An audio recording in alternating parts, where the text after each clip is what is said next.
Imagine you're in a situation where someone has a file on you containing an incredible amount of personal information.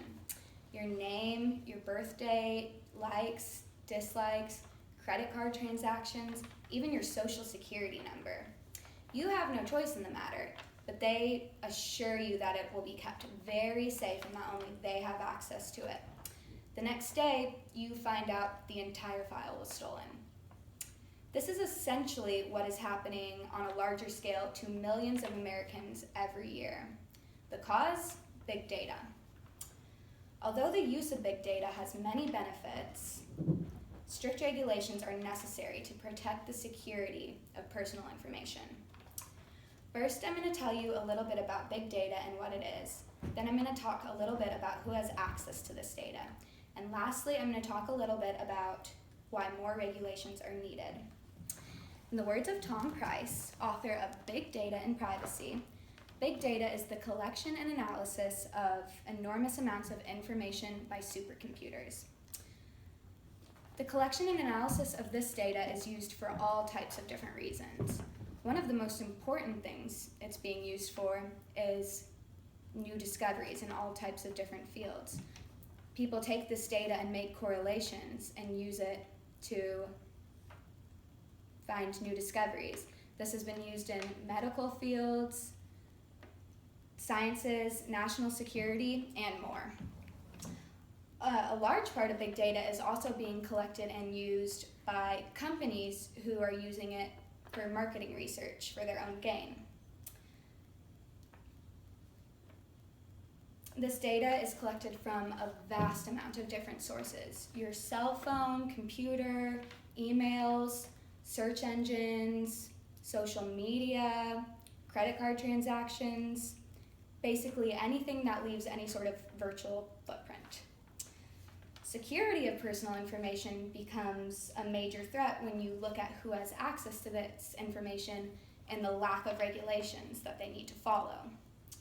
The United States does have some laws that protect certain types of information, such as medical records and certain financial information, but these regulations are outdated and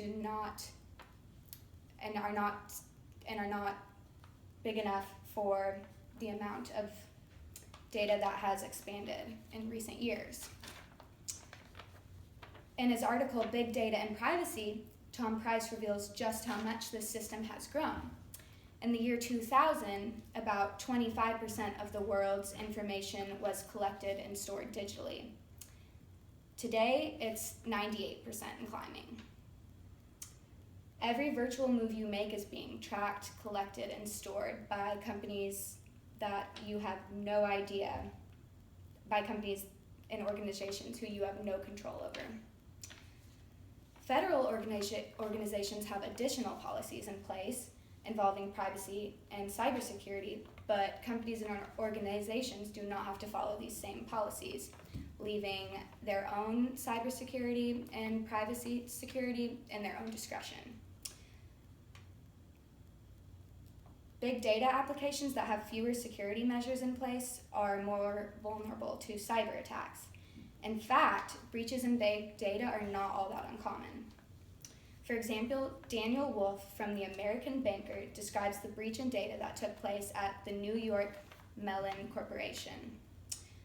Backup tapes were stolen that contained the personal information such as names, account information, and even social security numbers of about 4.5 million Americans. Breaches like this have occurred in the past and continue to occur in present time. These breaches can result in serious problems for the people whose data is stolen, yet the safety of this data is in the hands of companies collecting it. Breaches will continue to occur in big data applications that do not have adequate cybersecurity measures. Therefore, new policies and regulations regarding how big data is collected and stored is necessary for the security of personal information. Thank you.